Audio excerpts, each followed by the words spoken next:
我有一个朋友，他跟我说过一句话，让我印象很深刻。他本身是一个商二代，但是他说我很羡慕你们打工人，为什么？因为你们是在领着别人的薪水，创自己的业。所以我觉得每一个打工人都要抱着这样子的心态，因为你不知道你的机遇什么时候来。是。那你现在领这一份薪水，你反而有这个平台去尽可能的学习更多东西，其实。是很多老板讲，学多是你自己的啦，学多是你。我们打工人听了就是很烦这句话，是因为我觉得是我们的心态没有调整过来，我们的心态真的没调整过来。老板讲这句话，当然很大成分是他不想给你那么多，可是他要你做那么多。可是如果你心态转一转，我领这一份薪水，我学到很多不一样的东西，是，这反而是对你来讲是一个别人抢不走的。对，当你要跳槽也好，你要出来自己创业也好，你需要有更多比你现在自身的能力更高的东西。那你怎么去提升？你就是要抓住每一个学习的机会。我同意。因为像我们创业者来讲，我们知道一个点在于，不管怎样，你都要自我提升跟自我学习。对。那我也觉得，就算你是一个职场人士，也是一样要有具备这样的能力。对，因为讲实话，你的老板也是希望看到你其实是一个好学的人。是。因为我们讲回去吧，就是认知。就是老板本身的认知在一个高度，你要怎样去接近这个高度，就是学习。只有这种学习跟不断的去碰一些经验，你才会越来越接近。对，当然，如果老板愿意把知识跟经验下放于你的时候，你跟他的认知就会也慢慢接近。对。那沟通的时候就会更容易沟通。同时间有一些东西，老板在想的时候，可能一时无解，他就会来找你沟通。对，反而是有助于的。你怎样看待成功这个字？如果你的人生现在过得是快乐的，基本上你已经比大部分的人都成功了。也就是如果你看到一个人跟你讲有钱才叫成功，你认为他是想这样？可能他就用钱买到他的快乐啊。可是在我们的经验当中，我们知道钱重要，但是它不是一个完全指标。对，因为我们越认知越强，越有经验的时候，我们发现可能一个艺术家他可能不是赚钱，但他也算成功，他被人家认可。其实对于一般的职场女性，往往都会觉得自己很累，累了回到家，她就没办法陪小孩，往往就会形成一些东西，小孩会认为她很辛苦，她很累，对，这样子。对，我觉得你不需要藏起自己的累，或者是你的不愉快、你的不舒服。当你在照顾小孩的同时，小孩也可以照顾你。它是一种双向的。你基于他的照顾，可能是一些身体上的照顾，给他吃、给他穿、给他去学校什么。他能基于你的照顾，可能是一种心灵上的。你跟他说妈妈很累，他来抱抱你啊。他选择在你身边自己看书、自己玩玩具啊，这是他对你的一种照顾。你不要一直觉得小朋友是被照顾的那一方，他也可以是照顾你的那一方，只是你有没有把自己交给他。真的。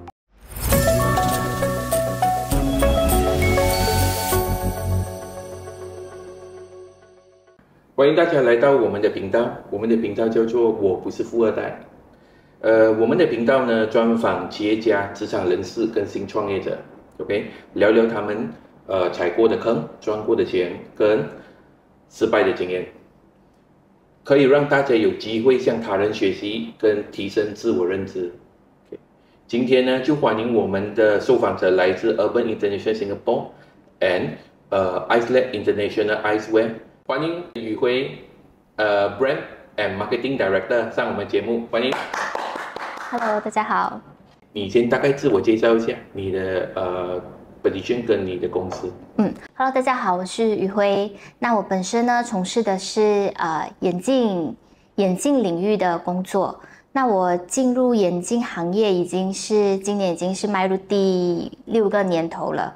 每个人都说，当你踏入一个行业5年，其实才是刚刚入门，所以我不会说自己是一个专业人，但我也不至于是一个门外汉，所以大家都还在学习的过程当中。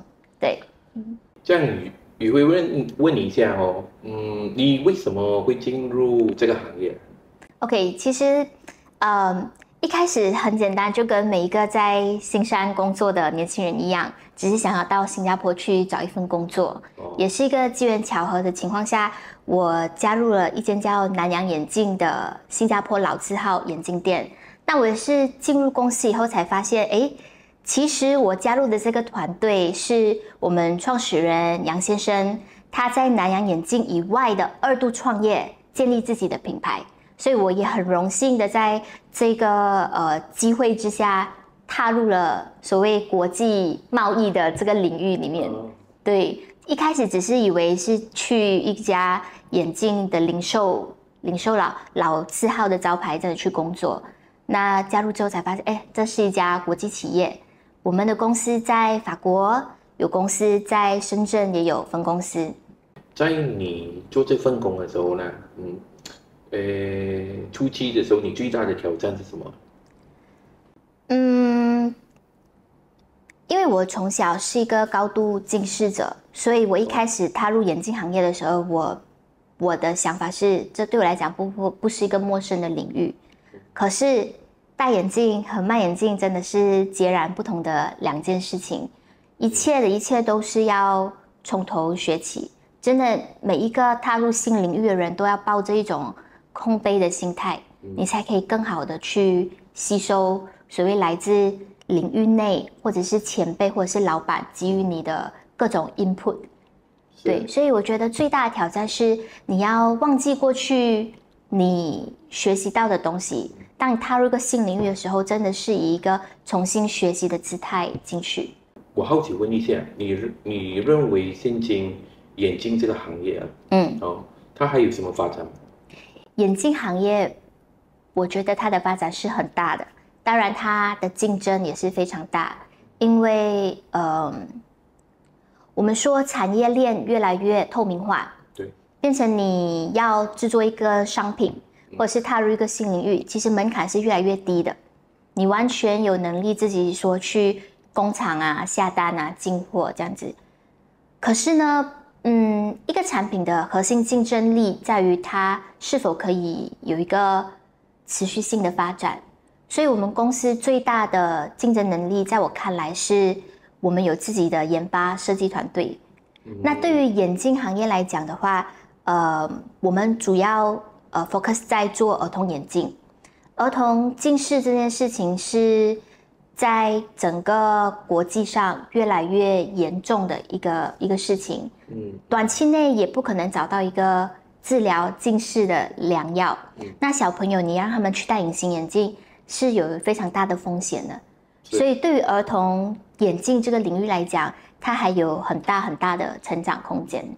也就是讲说你的公司其实 more on就是在儿童眼镜这一块。对，我们主要在做设计一款能够帮助小朋友缓慢近视增长的功能性儿童眼镜。这是我们的定位。功能性的，对，帮你来分享一下。所谓的功能性，大家都知道，眼镜是由镜框还有镜片2者结合在一起组成的嘛。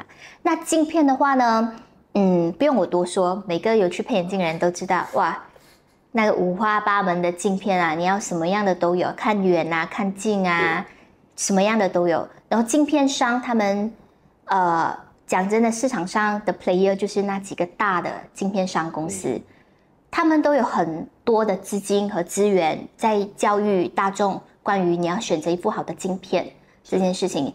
反而轮到我们镜框这个领域，参差不齐，它的不管是在品质啊各方面的东西都是参差不齐的。那我们公司为什么决定做这个功能性的眼镜？我们的功能性在哪里？就是说你戴在脸上，它可以保持一个很好的平衡。所以小朋友在跑动啊、跳动啊、玩乐的过程当中，它不容易滑下来，就不容易影响你的视野。在这样子的情况下，你的近视就可以保持在一个很好的平衡上面，不容易增长。那第二，我们的品质是做到，我们可以说我们是市场上最坚固的儿童眼镜，不容易的损坏。对，即使是跌在地上啊，或者是小朋友跌在地上没有注意到脚踩下去啊，做到啊，它都不容易损坏。这就是我们所谓的功能性。我想问当你在进入这家公司的时候，老板本身就已经在创作，就已经在做这个儿童眼镜了。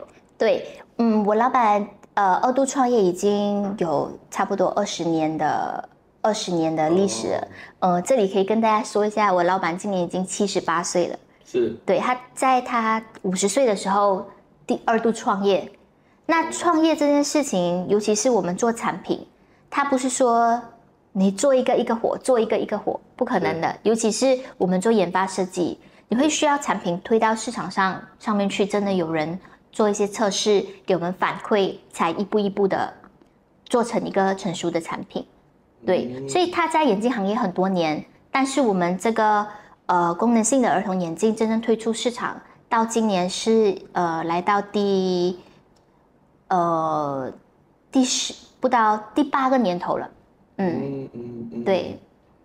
听你这样讲你的老板真的不像一般的创业者。是。50多岁，在我的理解当中，一般老板都不会选择2度创业。对。通常50多岁都是往可能首页可能他们 expand 的时候最高可能上市之类这样子，他们就停下来了。对。那么反而你老板不是，你老板是在2度在创业，再让一个新的东西跑出来。因为他也意识到在眼镜行业里面，我们要找到一个核心的竞争力。那对他来说，创造自己的品牌是一个比较可以持续发展的东西。好，这样我们来聊一下关于你是一个职场人士。你其实在这个企业里面，你学到了什么？我觉得我最大的收获是，在我老板身上看到了一件事情，就是他一辈子坚持做好一件事情。这个真的是很难得，尤其是在我加入这家公司的时候，是我在那时差不多23、24岁左右，是一个年轻人心智很不定的一个年纪。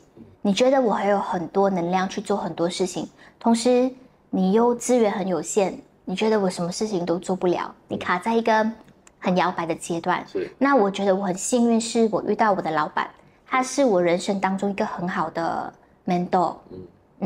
他带领我加入这个领域，然后他身体力行告诉我，要做好一件事情不是那么容易的。你不要以为你在一个领域2年、3年、5年、10年，你就已经是一个 expert。还有很多很多是值得我们去探索、去学习，甚至到他50岁了，他还有这个魄力，有这个恒心毅力去2度创业，但他还是在他熟悉的领域里面。还有很多很多的事情值得他去学习，也继续踩坑，继续的去克服一切的挑战。就像我们公司的使命一样，我们提供解决方案。他一直在他人生当中遇到困难，他一直去寻找这个解决方案。好，这样我们来聊一下，你的老板既然对我来讲，你老板一直都保持很初心的一种创业者的心态。那么你跟他一起配合的时候，有什么东西是其实你看到你老板创造的时候，或者是去R&D 一些之前，他失败了，可是在你面前他没有放弃过，有这样的例子？我们公司在疫情的期间，其实面临一个很大的困境，就是我们研发团队的头，他带着核心成员一起离开我们的团队。对，真的很困难，因为很多资源被他们带走，加上我们是新加坡公司，那我们研发团队在法国、在中国都有。疫情我们也没有办法真的飞到当地去解决这件事。我看到我老板在那样子的困境下，他的合伙人，甚至于他的儿子都劝他说，不如就趁这机会我们就散了吧，就解散这个团队，然后品牌有了一点点的名声，我们就卖掉，就不做了。可是我老板还是没有放弃，我们每一天还是想办法打 WeChat 啊、WhatsApp 啊，跟各地的人联络，想办法去维持。他用他自己自身的力量去稳住这个团队，告诉我们，只要撑过去，一定会有成绩的，一定会有成绩。然后疫情到了2020年年尾，过了1年，我们终于迎来好消息，就是我们法国团队打电话来跟老板报喜说，在这段期间，很多眼镜行业的人都选择休息，因为没办法动嘛，只有我们很坚持继续提供我们的产品，所以我们建立了一批很支持我们的人，下了很大量的单。因为你知道，疫情期间还是很多小朋友会近视，但是没有货供给他们去用啊。但我们团队很坚持，对，在别人都选择休息的时候，我们选择继续拼，继续冲。所以我们在那个危机的时刻，反而建立了一群很支持我们的人。然后我们的名声也正式在那个时候在法国打响。也就是讲，其实你在跟住你老板的这一段期间，其实是不是讲说最辛苦的在 MCO？ 这样之前呢？之前有过一些问题吗？有你在那边看过？我们有经历过说产品去到市场，结果发现这个也是做国际贸易很容易遇到的事情。来分享。这个产品在我们热带国家、赤道国家没有问题，一切都很好。但是突然间去到法国，它断了，为什么？原来是因为气候的关系，对。所以怎么解决这些事情，都是经过一轮又一轮的测试，一轮又一轮的失败、赔钱，还有信誉方面的受损。你要怎么去重新建立回客人对我们的信心，都是很不容易，很不容易。所以到现在，我可以说我们产品已经是很稳定。在每个国家，我们有不一样，因为我们研发团队在自己的公司里面嘛。针对欧洲的产品，针对亚洲国家的产品，针对东南亚市场的产品，都有很细的区分，让每个国家的小朋友都可以使用到我们最好的产品，这样子。所以不是说一样产品出去可以打完整个市场，不可能的，不可能的。因为在我理解里面，就是凡是每个产品其实都有一个定位，对，你一定会有一定的focus on 那个消费群。如果一个产品可以打完全部，应该就只有老花眼镜吧。对，基本上就只有它，就介于40到60岁之间的咯。But anyway， 老花眼镜也是有个特定市场的嘛，年轻人不可能戴老花的。对。OK， 有会问你一下，你在进入这间公司的时候，你本身就已经是brand and marketing 的 director 吗？不是，我是从marketing executive 开始做起，然后一步一步跟着老板，然后到我们的产品逐渐成熟，在市场上越来越多知名度，我们才成立了这个 brand marketing 的这个部门。这样我问你，你在跟老板一起的，你一进来公司就已经跟老板一起配合？对，我本身在新加坡跟老板配合是3年的时间，然后到 MCO 的时候我就回到马来西亚这里来，但是我们的工作还是持续在配合。当你跟他配合的时候 ，OK， 首先第一点，我相信年龄有差距哦。那么思想上面一定会有一点差距。肯定。我们来学一下，你怎样可以跟这个年龄层的人沟通？首先我老板他是一个人老心不老的人，所以这一点其实也很重要。当然再怎么不老，他们还是有一个固化的思想，尤其他是那个享受过时代红利的一辈。OK， 对，就是那个时候的资讯封闭，变成他们做不管是中间商啊，还是眼镜店这种，他们的利润是很高的。所以你们常常会听到人家讲眼镜店是谋取暴利的行业，是到现在还是，到现在还是，但是很多人现在其实已经看透了眼镜店的套路，所以已经跟过去的时代已经不一样了。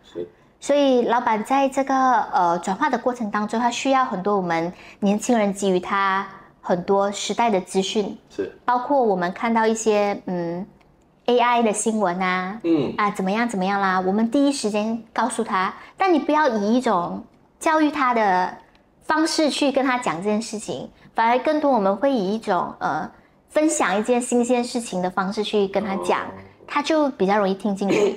但是他听进去，他不会马上消化，他可能要等到2个月、3个月，他自己也看到这个消息以后，他就会回来跟你讲，你什么时候跟我讲过这件事情啊？我觉得是可以推行的。所以跟老人家工作，你要有一定的耐心，要有一定的耐心。但是我觉得，机会永远是留给准备好的人。当你知道这个事情的时候，你先做好一个准备。当老板来找你的时候我们就可以很快的去推行这件事情。这是我跟老板，这几年来的配合的模式啦。当然，团队不是我一个人，还有很多其他的同事，我们都尽可能的找到一个跟老人家相处舒服的方式，让团队的整体气氛不至于那么的死板。对，因为往往我理解的就有一些年长者，特别是 founder，他们会用他们的不可以讲旧有思想吧，就是讲说他们居安思危的思想，那么来跟年轻的一代做一个沟通。那么导致一个问题就是，当一些年轻人像你讲的，如果他没有耐心，他就会没有想过要怎样去说服老板。对，那渐渐的他就会失去一种想要跳槽的心。我觉得很多年轻人在职场上遇到的问题是觉得我没有办法去施展我的才华。对，对，但是有时候平台是我们自己去创造出来的，但当然老板很重要，但是你自己要为自己先做好一个心理的建设。你觉得这个东西可行，你就要坚持，等到那个机会真的来的时候，你做给老板看，证明给老板看，这个东西是可行的。OK，既然这样我们聊一个点，就是你跟这老板配合的时候，有什么点是你会分享给我们知道，就是你做过什么让老板对你的印象比较深？我不知道老板对我印象比较深是些什么事情，但是我自己印象比较深刻的一件事情是，有一次他就听信了一个中国朋友的介绍，说认识一个中国的什么什么机构的人，他能够帮我们做一些活动去推广所谓儿童护眼的东西。他听到这消息，他就很兴奋，他就马上说要收拾行李，我们马上隔2天我们就要飞去北京了。然后我也不知道为什么我会这样子想啦，我就觉得去之前我们先做一点准备，查一下对方的背景什么，到时聊的时候比较好聊。一查之下才发现很多企业都被骗过。对，他就是会有一群人来跟你聊，他说我们是什么政府机构的人啊，巴拉巴拉巴拉巴拉，然后就跟你收一笔钱，说我们可以去帮你做这些事。当然也有真的去做的，可能10个里面有1个或者是2个，他们真的去帮你做事情，剩下的他们就是跟你很多理由去搪塞、去推脱，说政府没有这样子的打算啦，什么什么啦，之类的。所以我那时就已经临近下班了，我就很快的收集了很多的资料，然后我就发给老板，我就直接拿到他面前跟他说，而且我 highlight 起来给他什么样的企业遭受过什么样的事情。这样子去告诉他，但是他当下是一个很 shock 的一个状态，因为在他的那个年代，可能他没有这种网络诈骗的意识，你知道吗？所以我觉得这个是我当时在公司里面突然间有一种使命感。我觉得老板有老板的专业，他有他能够做得很好的事情，但同时如果我们要把一个企业做好，还有很多是我们年轻人要去帮助他成长跟去克服的东西。也是因为我觉得很大程度是经历那件事情以后，老板对我的信任度有增加，也至于后来我们的配合就越来越顺利。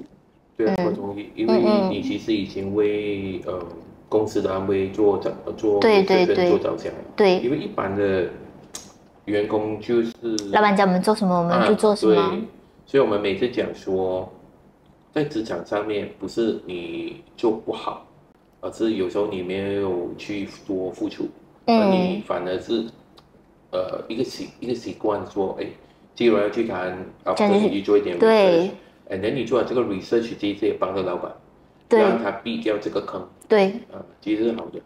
对。哦，所以还是讲回去，其实凡事都要当，就是说，虽然我们是一个职员，对，我们还是要当成这间公司跟我有关系。我有一个朋友，他跟我说过一句话，让我印象很深刻。他本身是一个商二代，但是他说我很羡慕你们打工人，为什么？因为你们是在领着别人的薪水创自己的业，所以我觉得每一个打工人都要抱着这样子的心态，因为你不知道你的机遇什么时候来。是，那你现在领这一份薪水，你反而有这个平台去尽可能的学习更多东西，其实是很多老板讲，学多是你自己的啦，学多是我们打工人听了就很烦这句话。是因为我觉得是我们的心态没有调整过来，我们的心态真的没调整过来。老板讲这句话，当然很大成分是他不想给你那么多，可是他要你做那么多。可是如果你心态转一转，我领这一份薪水，我学到很多不一样的东西，这反而是对你来讲是一个别人抢不走的。对，当你要跳槽也好，你要出来自己创业也好，你需要有更多比你现在自身的能力更高的东西。那你怎么去提升？你就是要抓住每一个学习的机会。我同意。因为像我们创业者来讲，我们知道一个点在于，不管怎样，你都要自我提升跟自我学习。对。那我也觉得，就算你是一个职场人士，也是一样要有具备这样的能力。对。因为讲实话，你的老板也是希望看到你其实是一个好学的人。是，因为我们讲回去吧，就是认知，就是老板本身的认知在一个高度，你要怎样去接近这个高度，就是学习，只有这种学习跟不断的去碰一些经验，你才会越来越接近。对，当然，如果老板愿意把知识跟经验下放于你的时候，你跟他的认知就会也慢慢接近。对，那沟通的时候就会更容易沟通。同时间有一些东西，老板在想的时候，可能一时无解，他就会来找你们跟你沟通。对，反而是有助于的。OK， 我同意。OK， 这样子哦，在你职场的生涯里面呢你有遇过什么压力或者焦虑的东西吗？我本身是一个很懂得去排解的人，所以没有人工作是不压力的，一定都会有压力。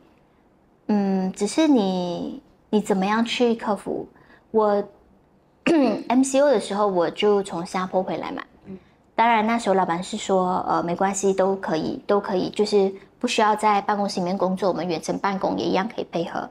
可是你自己本身会有一种，会不会我随时被取代的这种焦虑感？每一个人都一定会有这样子的状态。那我本身是怎么去处理这样子的焦虑？首先当然该做的工作你要去做好。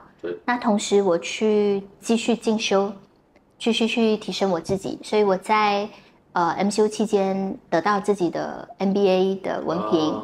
对，所以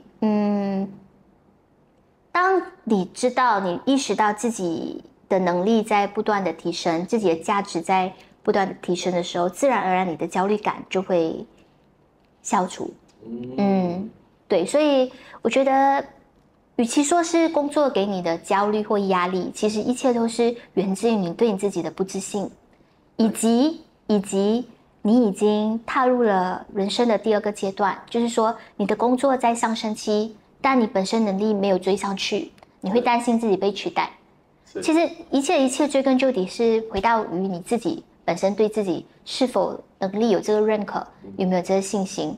当你意识到这一点，你其实很容易去克服这个焦虑。只要你提升你自己，你就能够去克服这个焦虑。对，你要踏出去，跟多一点人说话，去增进自己的见识、自己的知识、自己的能力，你自然而然就可以去摆脱这样子的焦虑。对，我会问你一下，你其实是 I 人还是 E 人？我是 E 人吧。哦，你原先就是 E 人。对，但我是一个很可以独处的 E 人。哦。对。这样照理通常是 I 人才会比较喜欢独处的。对，我是一个很可以独处的 E 人。Okay. 对，所以你会有转换身份吗？的情况，就平时你如果独处，你会变成好像可能进入 I 人的状态。会，我觉得会。其实，学习是一件很孤独的事情，自我提升的过程是一件很孤独的事情。如果你过度的把这个过程跟他人分享的话，往往事情是事倍功半。我问你啊，你在读 MBA 的时候，我们谈回去，你是一个职场，那时候你在 MCO 的时候，对吗？对。你为什么会选择在那段期间提升呢？因为照理很多人都会想躺平。也没有躺平，就是通常会觉得，哎，不然我把那钱省起来一些，因为我不知道接下来在 MCO 会怎样。对吗？所以在这段期间，我好奇你讲决定，你会要提升。第二点就是刚才你讲的那个焦虑，说不懂得几时会可能老板会裁退我。对。的问题。OK， 我觉得存钱是很必要的，但是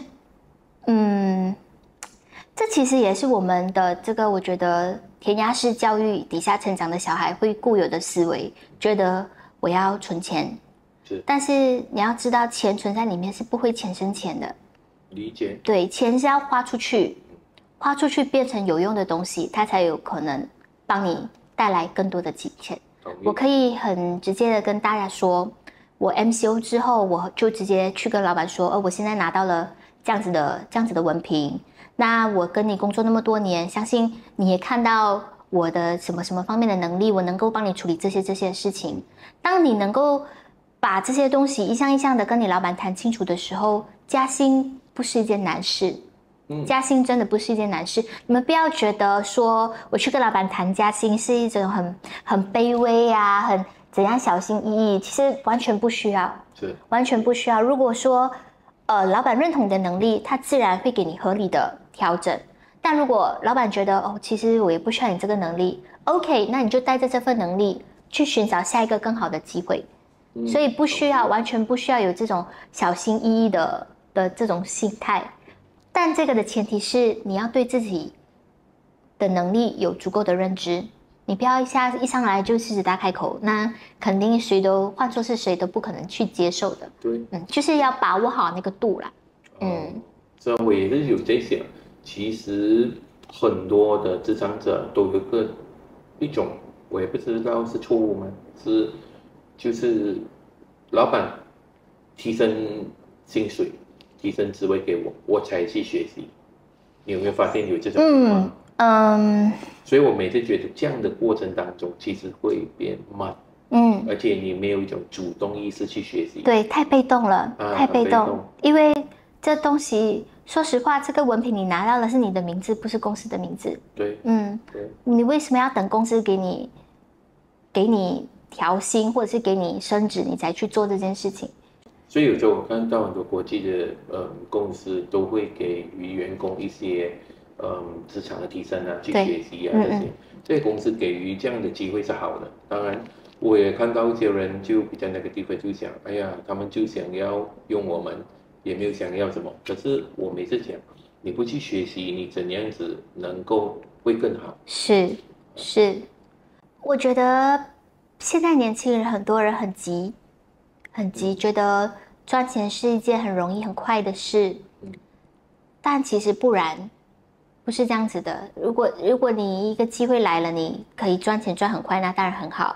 可是那么容易赚钱的机会，不只是你是有这个机会抓住，别人也会有这个机会抓住。那你比起别人，你又有什么优势？还是你觉得我赚了这笔钱，我就可以走了？媒体也比较普及啊，对变成他们收到的 info 很自然的就会被扭曲掉。对好像对我们以前的，我们父亲那一代或公公那一代都是刻苦下来的。到我们这一代的时候，我们会发现，我们还是要继续用这样的一点模式，只是我们比他们好，是我们开始会懂得用一些科技的东西。对，那下来2000年以后的孩子，其实用科技是一个很普遍的能力。那大家想在极短的时间内致富，所以就会尝试走一些高风险的路线。所以当然如果赚到没有问题了，当然你赚不到又身败名裂的时候，这个才是一个问题。所以我们讲回去，打工不见得是坏事，不见得是坏事。其实我觉得一代人有一代人要学习的课题。是。我们父亲、母亲，或者是我们爷爷奶奶他们那一辈，他们要学习的是怎么找刺，怎么找刺，怎么找住的地方，怎么把我的孩子养大。但我们现代人要学习的课题是怎么定，怎么让自己定下来，你的心怎么定，你怎么去做一个规划。我们这一代人，虽然不是每个人都来自富裕的家庭。也不是每个人都来自小康，甚至可能有的人真的是领着政府的补助金长大的，但是都无所谓。我们已经站在了一个时代巨人的肩膀上面了。现在我们不应该再看跟过去人一样的视野，我们要看的是更远、更广的世界。但是当我们有这样子的视野的时候，我们怎么让自己的心定下来，去看准一个方向？这是我们这代人要去学习的课题。机会越多，反而不知道怎么去选。这是我们会遇到的一个课题啦。因为很多时候我发现年轻人不是他们能力差，但是有时候就是羡慕变成嫉妒，就是看到朋友好，然后又想要极快的速度上来，所以就会铤而走险。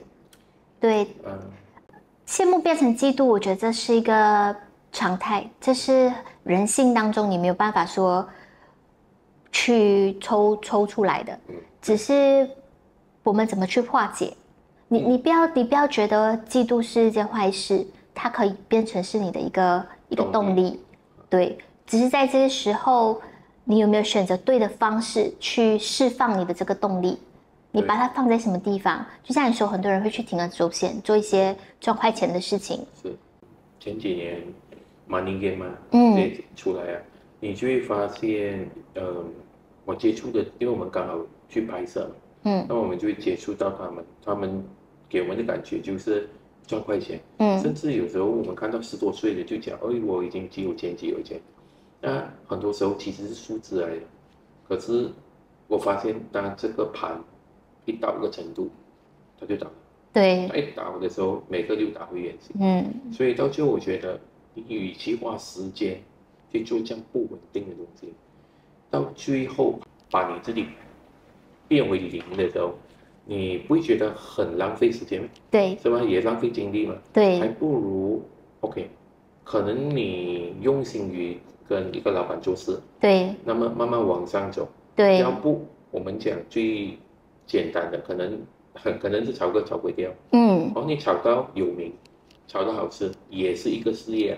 所以我不觉得，应该要往快的速度，反而应该是像你讲的，定跟要稳。其实当我们习惯你思考一件事情的时候，你想长远一点，就是说，我19岁有一辆名车，对于30岁我来说的意义是什么？对不对？当你懂得，你开始用拉长时间线的方式去思考你的人生。你会有更多定的想法，怎么稳，怎么定，怎么往着我30岁要的目标去前进。对，你其实有没有遇过什么重大挫折？你的人生当中？在我选择去新加坡工作之前，其实我是跟朋友一起出来创业的。我们是出来开了一间 agency 做 marketing 的 agency，但是那时候大家都还太年轻，我们把一切都想得太简单，真正合作起来的时候有很多的摩擦，很多的不愉快，所以最后我们就决定散了，我才到新加坡去。对，因为我本身是不喜欢去新加坡赚三倍，不是说我清高还是我看不起这钱，而是我觉得新沙有很好的发展，我应该留下来。但是那时候真的对于我的不管是人生的经济上，或者是我的生活状态，我都觉得我想要换个环境去试试看。对，当然我跟那一群一起出来的朋友，我们到现在还是有保持很好的联系。我们没有闹翻，因为开始那几年肯定就是大家会避而不谈，完全不联系这种。但是慢慢的，大家都在自己的人生道路上找到了不同的方向以后，我们再重新回来谈回这段经历，痛苦是一定有，挫折是一定有，那种不愉快，可能我们还记忆犹新，可是我们都选择去面对和克服，因为你没有经历过那一段东西的话，你会一直觉得我可以，我很了不起，我什么都做得到。对，你要经历过，你才知道我们的不足点在哪里。是，也许也是因为有过那样的经历，以至于即使我是打工，我抱着的都是一种创业者的心态。同意。因为原先你在做这个创业，虽然它是一个失败，但它也成就了你。对，因为它让你在另外一间公司，它其实是更好的发挥。对，一种思想上的转变。是，对，这是好事。对。因为我也发现到有一些的创业者，其实当他创业到还不错的时候，当他从我们讲从天堂跌到地狱的时候，他们其实很难去帮一个人打工或一个老板打工，哪怕那个机会来了，他也不 grab。所以在我眼里，我就会觉得，可能这个人他还没有要养家糊口的情况，这样如果一个需要养家糊口的，不管是男女，他都会想办法去做。其实我觉得有两面。来，因为我的失败在我很小的时候，那个时候是大概22、23岁，我就是 after 失败以后，我就直接进去新加坡嘛。这样很短的时间吗？对，失败结束，我们差不多有半年的时间在尝试把东西做起来。然后半年后，失败了，我很快的就到新加坡去工作。介不介意我问你，那是你在创业的一些细节吗？我们做就是OK，我是之前毕业以后我在一家公司打工，那我在打工的时候也是在做 marketing 的东西，接触到我一个做 marketing 的朋友，他本身就是做 agency 的，那聊了之后他觉得很合得来，不如我们一起出来。是 OK， 我们就一起出来了，把一切都想得很简单很美好，这样子。然后过后你们其实比较主要的是遇到什么问题？是客源的问题吗？主要很大原因是我们跟客人承诺的东西，我们的 technician support 不到。所以很多矛盾，很多冲突。technician 觉得我们 over promise，但是我们做 sales 的前线人就觉得是你 technician 应该想办法去解决我们给客人的东西，而不是要我们来配合你。这样子我们给客人的东西就很有限，所以双方都觉得是对方的问题。但是追根究底就是大家能力都不足，我们没有办法 support 一个。对，我明白了。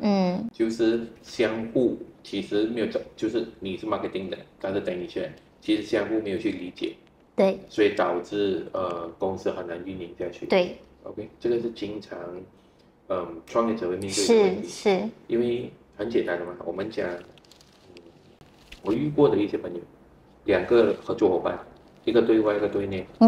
那么当对外的那个会觉得辛苦，因为他去从零找到有嘛。那么对内的就会你要生产出这个东西嘛，他也要从零找到要生产出来，所以当两个人合作一段时间就会有 conflict， 是因为其实很多时候处在大家没有沟通，对，没有是我去你那边了解你的情况，你来了解我的情况，然后 and then 如果可行就是 switch 的时候他就容易明白原来你是这样的，原来你是这样的，这样就可以找到一个平衡点。所以我理解一个创业者基本上特别是年轻几个3、5个就讲 OK 来我们一起抽一起玩了。玩了可能不到半年还是1年就差不多可以解散了。是，对我来讲是个很好的经历，因为我失败的时候，我是没有什么生活上没有什么其他的负担的，所以我很可以就是想出来就出来，然后解散了就解散了，但就回去找份工作啊，就也没有怎样，不会有那种自尊心还是什么的东西捆绑着一个年轻人。OK， 这样好事。但如果这件事情发生在我现在这个阶段，或者是在我30岁、35岁，我是否还有像过去那样的勇气和决断力，做出一样的决定，那就很难说。好像比如就真的很难说。这样讲了，你有家庭了，有小朋友了，假设性了，你是还在做 marketing，你突然间结束了。你要去新加坡做工，可能吗？可能，但你要放弃的东西就很多，你就会有那种不甘心、委屈，你的工作的心态就不能调整到像我现在这样子 enjoy 的状态里面，所以你虽然在一家公司打工，你其实是 enjoy 在这样的环境下工作，对。当我觉得我的生活开始一成不变的时候，我就会去想，做点新东西啦，我们搞一点新东西来玩啦。对，就会跟团队一起想，这个东西已经跑得很顺了，我们每天做一样的东西也无聊了，我们来搞一点新东西，让自己的生活充满不一样的东西。当然，这个不一样的东西不一定说只是在工作上。在你的生活上，你也可以去尝试找一点不一样的。是，所以你是一个喜欢跳出 comfort zone 的人。对，我是一个会跳出舒适圈的人，可是我也会怕啦，毕竟我也是普通人啊。你出来的时候，你肯定会怕，正常。可是我是一个不会强迫自己的人。如果我跳出来，我真的觉得我不是为了跳出来而跳出来，我是想找到新的让我喜欢的东西。但是当我跳出来，觉得这个真的让我觉得不舒服，我就不会去强迫我自己去做这件事情。OK， 因为有些创业者是他给自己一个目标，然后他还是会走回比较刻苦的模式，他可能是见客啦，不断的拜访啦，这样的模式，你不会来，你就是我觉得见客找到一个舒适的点。见客拜访不是一件不是一件刻苦，不是一件辛苦的事情，因为你在跟人家输出你的想法。是。当然，在对谈的过程中，对方一定对你也会有启发的。对。所以一切都是你心态上的转换。心态上的转换，当你觉得拜访客人是一件痛苦的事，它永远都会是一件痛苦的事。那你认为一个职场者其实他要往上走？他其实应该具备什么心态？好问题。我要怎么表达？你往上走的不是你的职位或者是你的薪金，是你自己。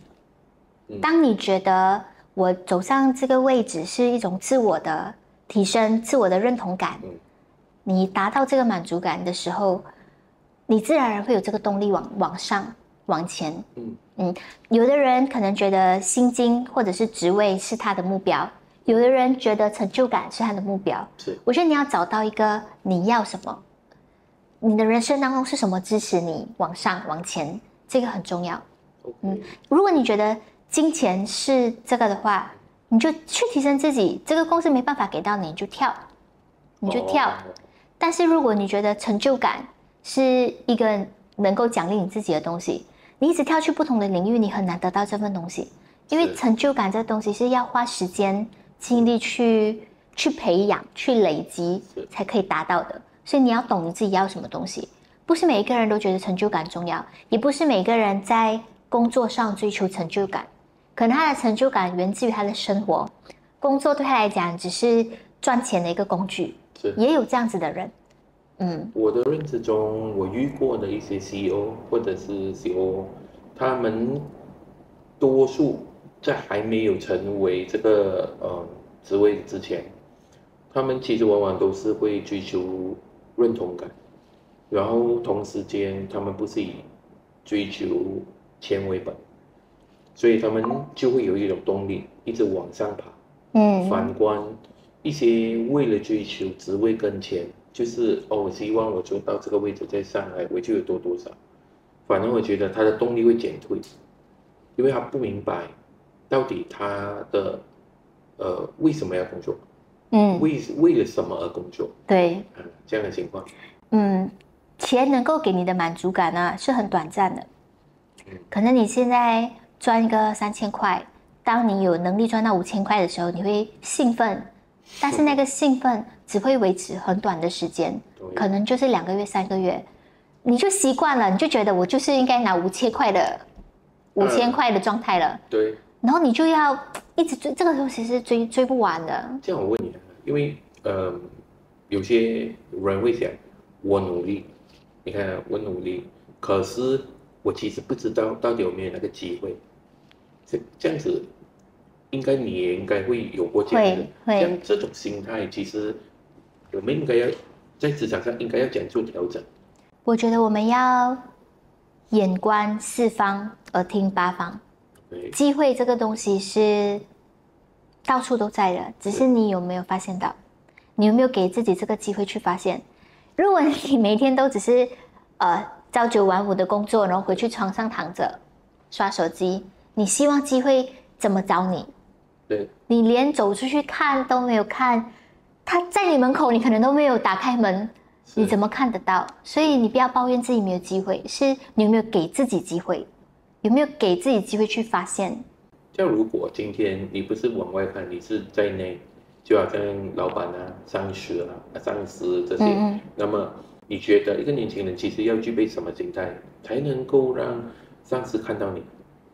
我没有去深刻思考过这个问题，我一直都觉得你做好你该做的事情，甚至你不是把事情做完，你是把事情做好，成绩会告诉大家。也就是讲说，其实就是老板交下来的工作，你不是要做的更多，而是要把这件事情做得好。老板叫你做 A， 你有没有能力做到 A+？ 你去想。当然，我不会要求说你一开始进来我就叫你，我给你 A， 你一定要做到 A+， 不会。你先把事情做好，然后你再去想可不可以做得更好。所以你要对自己有要求。OK 对了，其实也就在细节上面了，对吧？可能我举个简单例子说，可能一向来老板的模式是给予你这个 form， 叫你去填满的。当你看到这个 form 的时候，你觉得不对，可能可以再改变，你去改变它了，然后让这个东西呈上去，让老板看到有不同哦。这样可能这虽然是小细节，可是身为老板他会看得到。你说到这个，我就想到我在工作上遇到一件事情，我是要跟老板谈加薪的事，但是我们公司没有那种所谓的评估表。OK， 所以因为我们公司的结构，总公司结构是很简单的，就是我们几个人而已嘛。对于老板来讲，不需要准备这个东西，你做得到做不到，我看在眼里。可是我觉得看在眼里是没有用的，看在眼里是没有用的，能不能够具体的写出来？我不要你跟我讲，还是我跟你讲，而是我们可以一起讲，白纸黑字的讲。我怎么去做这个 form 嘞？我去找我在其他地方工作的朋友，问他们，你们的评估表可不可以给我看看啦？我自己整理成适合我们企业结构用的东西，然后我填好，我交给老板，老板就找我去谈，就很顺利啊。然后这张 form 就给到法国去用啊，给到中国去用啊。但这不是在我的工作范围内的事情，我只是做 brand marketing 的，我不是做 HR 的，我不是做 admin 的。可是这个东西关心到我自身的利益，对吗？对。我有没有主动的、积极的去想做好这件事情。主动的。对，有的话，哎，意想不到的结果，大家都可以用得到。所以我们讲一些其实职场跟创业其实也是相似的，是一样的，都比较对，主动。对，尤其在新山这个市场，我们很多都是小企业，你其实有更多的空间去做这些事情。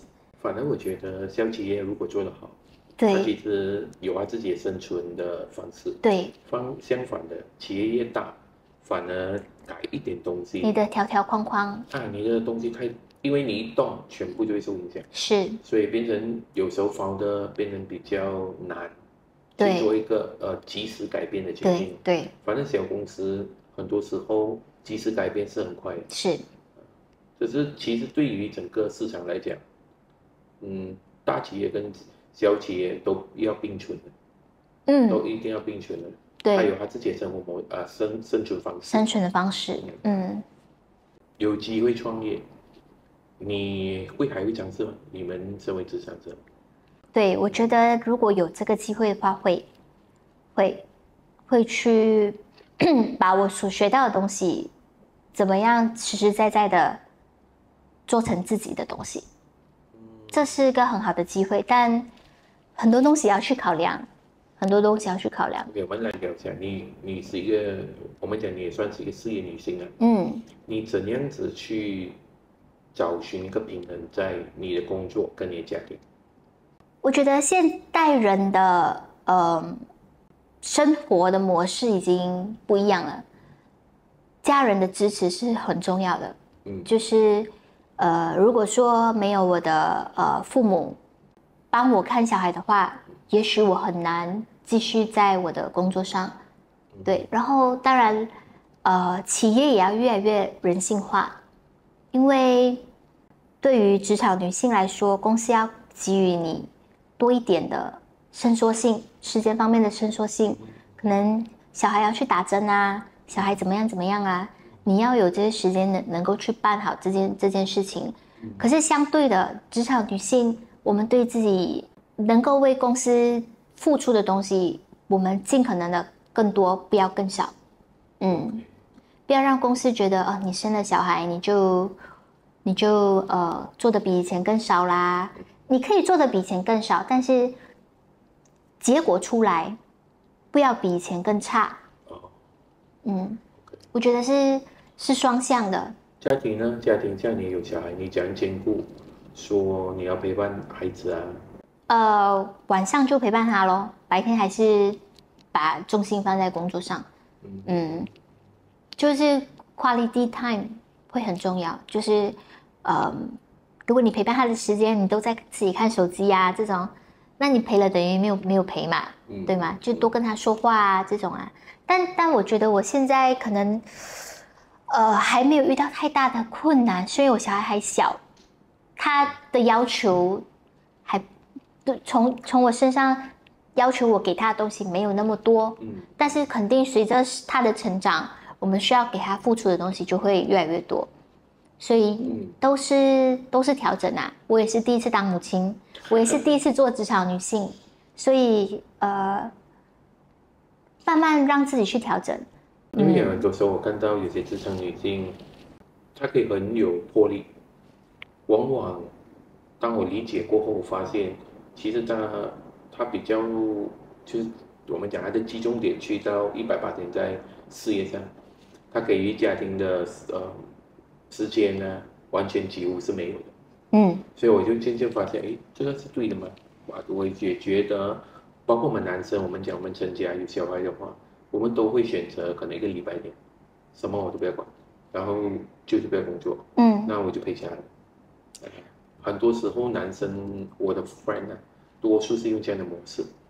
这样当然做工的时候，他就拜1到拜6就很努力在工作。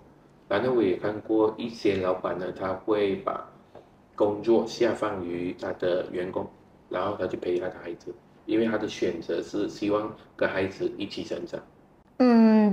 我相信啦，到了我们这一代的小孩，他们要的东西已经跟我们这一代，像我们父母要的东西不一样了。是，所以我觉得不需要有太多的焦虑，不需要去想的太多。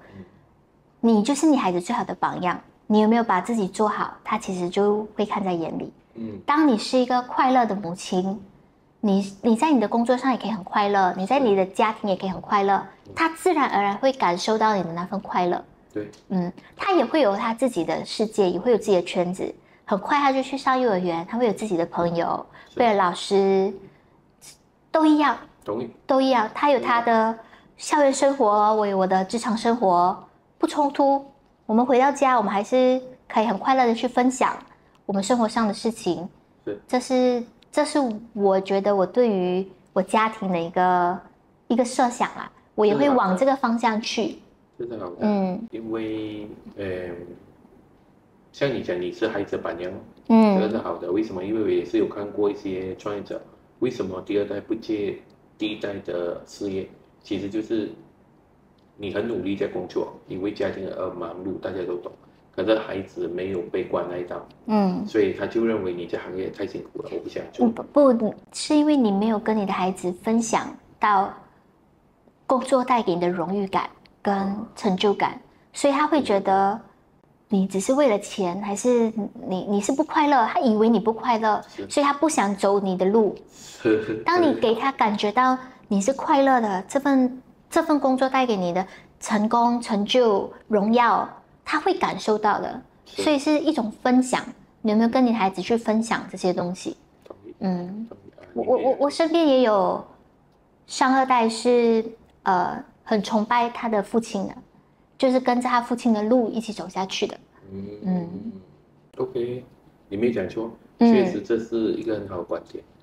其实对于一般的职场女性，往往都会觉得自己很累，累了回到家，她就没办法陪小孩，往往就会形成一个东西，小孩会认为她很辛苦，她很累，很什么这样子。对，我觉得你不需要藏起自己的累，或者是你的不愉快、你的不舒服。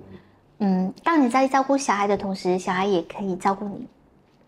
它是一种双向的。你基于他的照顾，可能是一些身体上的照顾，给他吃、给他穿、给他去学校什么。他能给予你的照顾，可能是一种心灵上的。你跟他说妈妈很累，他来抱抱你啊，他选择在你身边自己看书、自己玩玩具啊，这是他对你的一种照顾。你不要一直觉得小朋友是被照顾的那一方。他也可以是照顾你那一方，只是你有没有把自己交给他？真的，这个观点了，其实对哦。对，因为有时候虽然你累，就刚才你讲，孩子知道你累，他来喊你一下，你的 energy 就回来。对，这真的是好。所以不需要，我觉得家是一个我们不要隐藏自己的地方。不会有一个人365天都是快乐的，都是高能量的。不可能的，不可能的。你要懂得和家人去分享你的情绪，去一起去解决，一起去把它变成一个家。是，OK。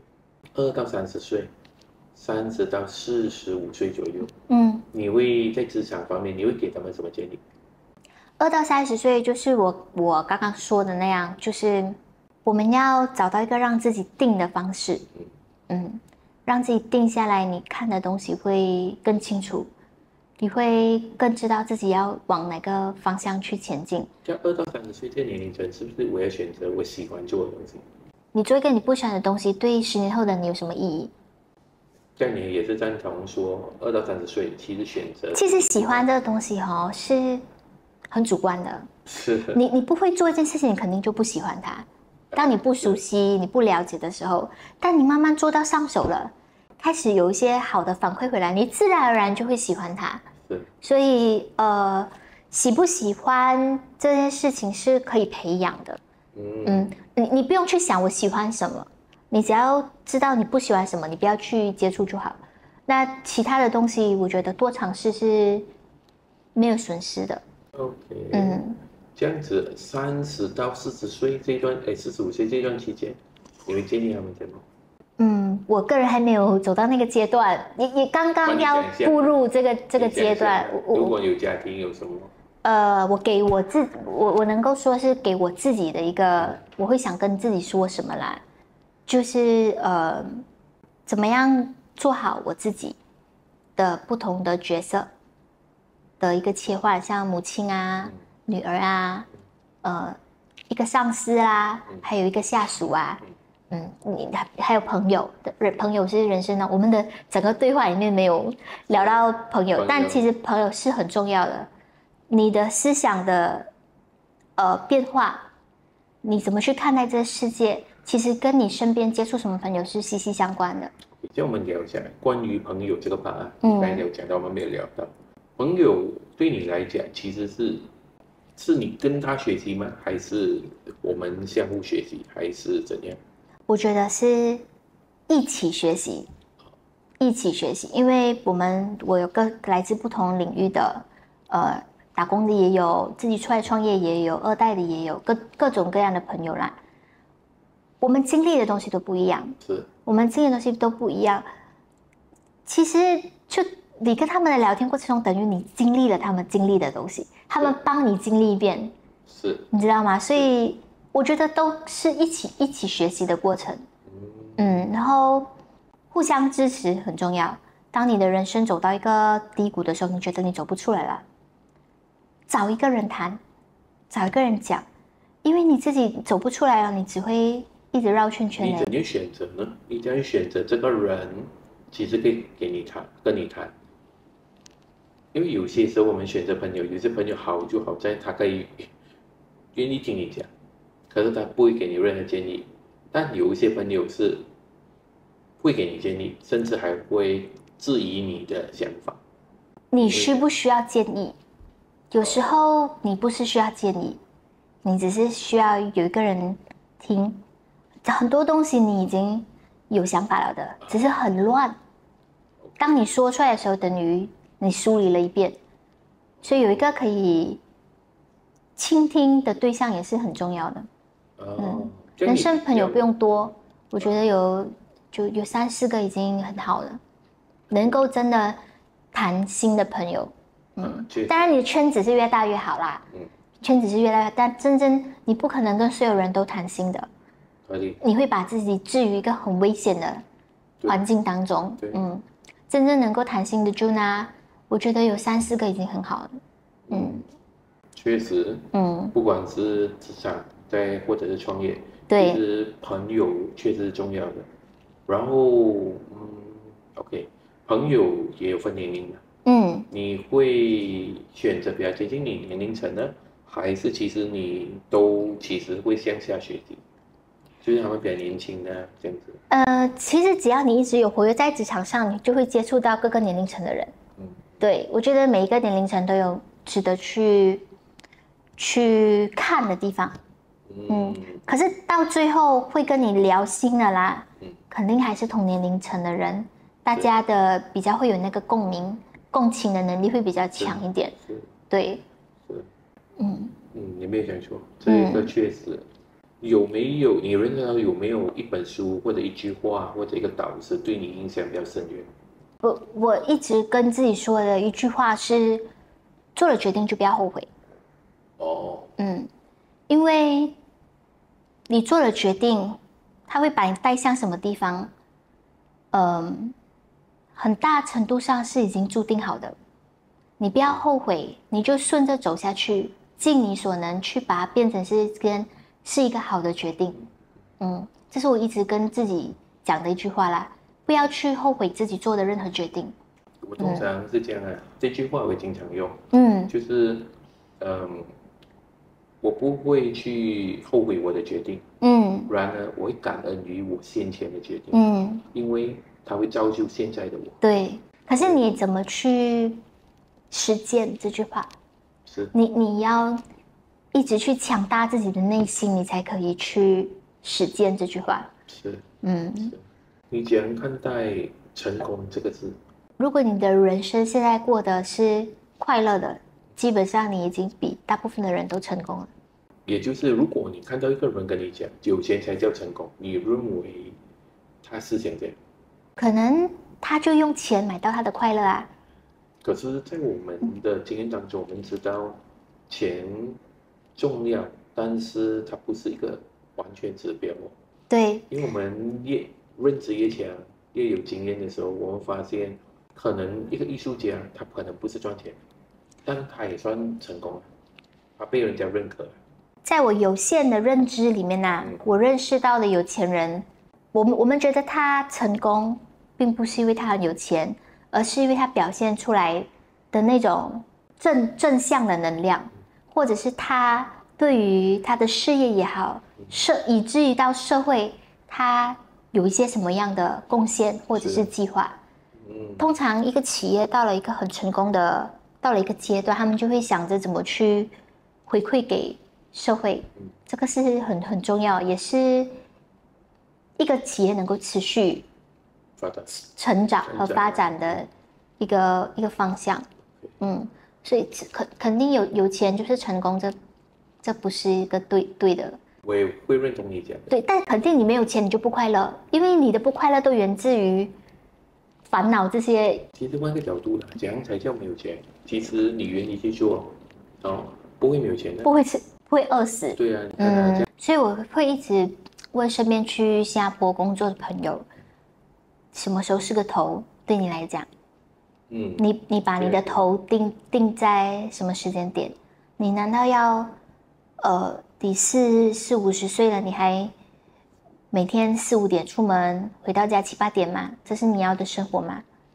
你给自己设的一个头在哪里？其实是关于新加坡这个，其实讲起来，其实确实是一个很大的课题。对，因为讲实话，不是他们不要回，有时候就是因为买了没有成家了，有了一些负债，一些东西，他们其实讲实话也不敢回不来，冒险回来，因为讲实话，就你回到马来西亚，就算有一份高薪给你做，你有时候也不一定能够 cover。高可以去到几高？对，高可以去到几高还是一个问题。你身为一个职场者，你会鼓励现有的职场者，应该有什么好的心态，然后不应该有什么心态？不要以打工人的心态去打工，你会永远困死在这个循环里面。当然你一个创业者的心态去工作，未必你以后会自己出来创业，但是你的人生、你的思想会有所提升，会有所提升。然后等到机会到的时候，你的贵人就会看到你。OK， 这样有什么要补充吗？没有吧？很好，谢谢你，谢谢宇辉跟我们分享今天的职场的他的经历、他的人生，还有他怎样帮助他的老板。一样，你们也一样。如果这一集可以帮到你们的话，记得订阅我们，同时也给这一集一个 like。谢谢你们。如果你们有什么 comment，你们也可以写在下面。到时候我会直接问他，再 feedback 会给你们。OK，thanks。谢谢。谢谢，拜拜。